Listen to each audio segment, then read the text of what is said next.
ಸಮಯ ನ್ಯೂಸ್ಗೆ ಸ್ವಾಗತ. ನಾನು ಭಾವನಾ. ಎಲ್ಲರಿಗೂ ಈ ದಿನದ ಭವಿಷ್ಯ ಕಾರ್ಯಕ್ರಮಕ್ಕೆ ಸ್ವಾಗತ. ಗ್ರಹಗಳಲ್ಲಿ ಬದಲಾವಣೆ ಆಗೋದ್ರಿಂದ ಮೇಷರಾಶಿಯಿಂದ ಹಿಡಿದು ಮೀನರಾಶಿಯವರೆಗೆ ಇವತ್ತು ಯಾರಿಗೆ ಲಾಭ, ಯಾರಿಗೆ ಅದೃಷ್ಟ, ಯಾರು ಎಚ್ಚರಿಕೆಯಿಂದ ಇರಬೇಕು ಅನ್ನೋದನ್ನು ನಾನು ತಿಳಿಸ್ತೀನಿ. ಮೊದಲನೇದಾಗಿ ಮೇಷರಾಶಿಯವರು ಇವತ್ತು ಬಹಳ ಸಂತೋಷವಾಗಿರ್ತಾರೆ. ಆದರೆ ಅನಗತ್ಯ ಕೋಪ ಮತ್ತು ವಾದ ವಿವಾದಗಳನ್ನು ತಪ್ಪಿಸೋಕೆ ಪ್ರಯತ್ನಿಸಿ. ಜೊತೆಗೆ ನೀವಿವತ್ತು ಮಕ್ಕಳಿಂದ ಒಳ್ಳೆ ಸುದ್ದಿಯನ್ನು ಕೇಳ್ತೀರಾ. ಮುಂದಿನ ರಾಶಿ ವೃಷಭ ರಾಶಿ. ಇವತ್ತು ವೃಷಭ ರಾಶಿಯವರ ಮನಸ್ಸು ಚಂಚಲವಾಗಿರುತ್ತೆ, ಆತ್ಮವಿಶ್ವಾಸದ ಕೊರತೆ ಇರುತ್ತೆ. ಹಾಗಾಗಿ ಸ್ವಲ್ಪ ತಾಳ್ಮೆಯಿಂದ ಇರೋದು ಬಹಳ ಉತ್ತಮ.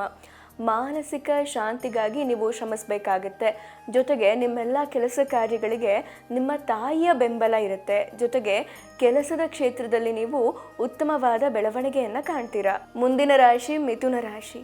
ಇವತ್ತು ಮಿಥುನ ರಾಶಿಯ ಜನರಿಗೆ ವಿದೇಶದ ಪ್ರಯಾಣದ ಅವಕಾಶ ಇರುತ್ತೆ. ನಿಮ್ಮಲ್ಲಿ ಆತ್ಮವಿಶ್ವಾಸ ಹೆಚ್ಚಾಗುತ್ತೆ. ಆದರೆ ಮನಸ್ಸಿನಲ್ಲಿ ಅನೇಕ ಏರಿಳಿತಗಳು ಕಂಡು ಬರುತ್ತೆ. ಹಾಗಾಗಿ ಸ್ವಲ್ಪ ತಾಳ್ಮೆಯಿಂದ ಇರೋದು ಬಹಳ ಉತ್ತಮ. ಜೊತೆಗೆ ಕೆಲಸದ ಸ್ಥಳದಲ್ಲಿ ವಿಸ್ತರಣೆ ಆಗುವಂತಹ ಸಾಧ್ಯತೆ ಇದೆ. ಮುಂದಿನ ರಾಶಿ ಕಟಕ ರಾಶಿ. ಇವತ್ತು ಕಟಕ ರಾಶಿಯವರಿಗೆ ಮನಸ್ಸು ಸಂತೋಷವಾಗಿರುತ್ತೆ. ಕೌಟುಂಬಿಕ ಜೀವನದಲ್ಲೂ ಕೂಡ ಸಂತೋಷ ಇರುತ್ತೆ. ಆದರೆ ಏನೋ ಸ್ವಲ್ಪ ಅತೃಪ್ತಿ ಮತ್ತು ಕೋಪದ ಕ್ಷಣಗಳು ಇರುವಂತಹ ಸಾಧ್ಯತೆಗಳಿದೆ. ಹಾಗಾಗಿ ಸ್ವಯಂ ನಿಯಂತ್ರಣದಲ್ಲಿರೋದು ಬಹಳ ಉತ್ತಮ. ಜೊತೆಗೆ ಅತಿಯಾದ ಖರ್ಚಿನಿಂದ ಮನಸ್ಸು ತೊಂದರೆಗೆ ಒಳಗಾಗುವಂತಹ ಸಾಧ್ಯತೆ ಇದೆ. ಮುಂದಿನ ರಾಶಿ ಸಿಂಹರಾಶಿಯವರಿಗೆ ಇವತ್ತು ಆತ್ಮವಿಶ್ವಾಸ ಹೆಚ್ಚಾಗುತ್ತೆ. ಜೊತೆಗೆ ನೀವಿವತ್ತು ಸಾಮಾಜಿಕ ಕಾರ್ಯಕ್ರಮಗಳಲ್ಲಿ ಭಾಗವಹಿಸ್ತೀರಾ.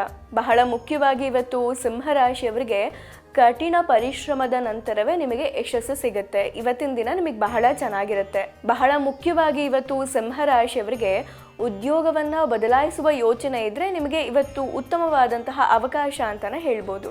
ಮುಂದಿನ ರಾಶಿ ಕನ್ಯಾ ರಾಶಿ. ಇವತ್ತು ಕನ್ಯಾ ರಾಶಿಯವರ ಮನಸ್ಸು ಬಹಳ ಸಂತೋಷವಾಗಿರುತ್ತೆ. ವ್ಯವಹಾರದ ವಿಸ್ತರಣೆಗೆ ನಿಮಗೆ ಹೊಸ ಅವಕಾಶಗಳು ಸಿಗುವಂತಹ ಸಾಧ್ಯತೆ ಇದೆ. ಬಹಳ ಮುಖ್ಯವಾಗಿ ಇವತ್ತು ಕನ್ಯಾ ರಾಶಿಯವರಿಗೆ ಹೊಸ ಆದಾಯದ ಮೂಲದಿಂದ ಸಂಪತ್ತು ಹೆಚ್ಚಾಗುವಂತಹ ಸಾಧ್ಯತೆ ಇರುತ್ತೆ. ಹಾಗೆ ಸರ್ಕಾರಿ ನೌಕರರಿಗೆ ವರ್ಗಾವಣೆ ಆಗುವಂತಹ ಸಾಧ್ಯತೆ ಇದೆ. ನೀವು ಕೆಲಸ ಮಾಡುವಂತಹ ಸ್ಥಳದಲ್ಲಿ ಉನ್ನತ ಅಧಿಕಾರಿಗಳಿಂದ ನಿಮಗೆ ಬೆಂಬಲ ಸಿಗುತ್ತೆ. ಹಾಗಾಗಿ ಇವತ್ತಿನ ದಿನ ನಿಮಗೆ ಬಹಳ ಚೆನ್ನಾಗಿರುತ್ತೆ. ಜೊತೆಗೆ ಬಹಳ ಮುಖ್ಯವಾಗಿ ಇವತ್ತು ಕೆಲಸ ಕಾರ್ಯದಲ್ಲಿ ಇದ್ದಂತಹ ಅಡೆತಡೆಗಳು ನಿವಾರಣೆ ಆಗುತ್ತೆ. ಕಚೇರಿಯಲ್ಲಿ ಅನಗತ್ಯ ವಾದ ವಿವಾದವನ್ನು ತಪ್ಪಿಸಬೇಕಾಗತ್ತೆ. ನಿಮ್ಮ ಕೋಪವನ್ನು ನೀವು ನಿಯಂತ್ರಣದಲ್ಲಿ ಇಟ್ಕೊಳ್ಬೇಕಾಗತ್ತೆ. ಮುಂದಿನ ರಾಶಿ ವೃಶ್ಚಿಕ ರಾಶಿ. ಇವತ್ತು ವೃಶ್ಚಿಕ ರಾಶಿಯವರಿಗೆ ಬಹಳ ಮುಖ್ಯವಾದಂತಹ ವಿಚಾರ ಏನು ಅಂದರೆ, ಬಹಳ ದಿನದಿಂದ ನೀವು ಒಡ ಹುಟ್ಟಿದವರೊಂದಿಗೆ ಏನಾದರೂ ಆರ್ಥಿಕ ವಿವಾದಗಳನ್ನು ಮಾಡಿಕೊಂಡಿದ್ರೆ ಇವತ್ತು ನಿಮಗೆ ಅದರಿಂದ ಪರಿಹಾರ ಸಿಗುತ್ತೆ. ಮಕ್ಕಳಿಂದ ಒಳ್ಳೆ ಸುದ್ದಿಯನ್ನು ಪಡಿತೀರಾ. ಜೊತೆಗೆ ಕೆಲಸದ ನಿಮಿತ್ತ ನೀವು ಪ್ರಯಾಣ ಮಾಡುವಂತಹ ಸಾಧ್ಯತೆ ಇದೆ. ಮುಂದಿನ ರಾಶಿ ಧನುರ್ರಾಶಿಯವರಿಗೆ ಇವತ್ತು ಬಹಳ ಆತ್ಮವಿಶ್ವಾಸ ಇರುತ್ತೆ. ನೀವು ಆತ್ಮವಿಶ್ವಾಸದಿಂದನೇ ತುಂಬಿರ್ತೀರಾ ಅಂತ ಹೇಳ್ಬೋದು. ಜೊತೆಗೆ ಇವತ್ತು ನೀವು ಹಳೆಯ ಸ್ನೇಹಿತರನ್ನು ಭೇಟಿ ಮಾಡುವಂತಹ ಸಾಧ್ಯತೆ ಇದೆ. ಹೀಗಾಗಿ ಮನಸ್ಸು ಬಹಳ ಸಂತೋಷದಿಂದ ಕೂಡಿರುತ್ತೆ. ಆದರೆ ಕೆಲಸದ ಸ್ಥಳದಲ್ಲಿ ನೀವು ಸಣ್ಣ ಪುಟ್ಟ ಸವಾಲುಗಳನ್ನು ಎದುರಿಸಬೇಕಾಗಿ ಬರಬಹುದು. ಮುಂದಿನ ರಾಶಿ ಮಕರ ರಾಶಿಯವರ ಮನಸ್ಸು ಇವತ್ತು ಧಾರ್ಮಿಕ ಚಟುವಟಿಕೆಗಳ ಮೇಲೆ ಕೇಂದ್ರೀಕೃತವಾಗಿರುತ್ತೆ. ಹಾಗೆ ಬಹಳ ಮುಖ್ಯವಾಗಿ ಇವತ್ತು ನಿಮಗೆ ಕೆಲಸದ ಜವಾಬ್ದಾರಿಗಳು ಹೆಚ್ಚಾಗುವಂತಹ ಸಾಧ್ಯತೆ ಇದೆ. ಇನ್ನು ಮಕರ ರಾಶಿಯವರಿಗೆ ಇವತ್ತು ಬಹಳ ಸಂತೋಷದ ವಿಚಾರ ಏನು ಅಂದರೆ, ಬಹಳ ದಿನದಿಂದ ಕಾಡ್ತಿದ್ದಂತಹ ಸಮಸ್ಯೆಗಳಿಗೆ ಇವತ್ತು ಪರಿಹಾರ ಸಿಗುತ್ತೆ. ಆದರೆ ಇವತ್ತು ಬಹಳ ಮುಖ್ಯವಾಗಿ ನೀವಿವತ್ತು ನಿಮ್ಮ ಆರೋಗ್ಯದ ಬಗ್ಗೆ ನೀವು ಕಾಳಜಿಯನ್ನು ವಹಿಸಬೇಕಾಗತ್ತೆ. ಮುಂದಿನ ರಾಶಿ ಕುಂಭರಾಶಿ. ಇವತ್ತು ಕುಂಭರಾಶಿಯವರ ಆತ್ಮವಿಶ್ವಾಸ ಹೆಚ್ಚಾಗುತ್ತೆ. ವೃತ್ತಿಪರ ಯಶಸ್ಸನ್ನು ಪಡಿತೀರಾ.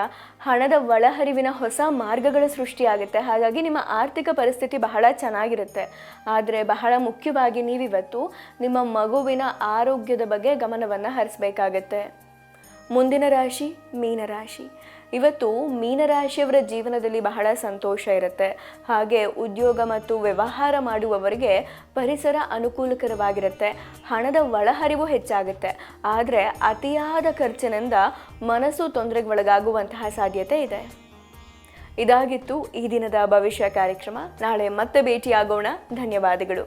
ನೋಡ್ತಾ ಇರಿ ಸಮಯ ನ್ಯೂಸ್, ಸದಾ ನಿಮ್ಮೊಂದಿಗೆ.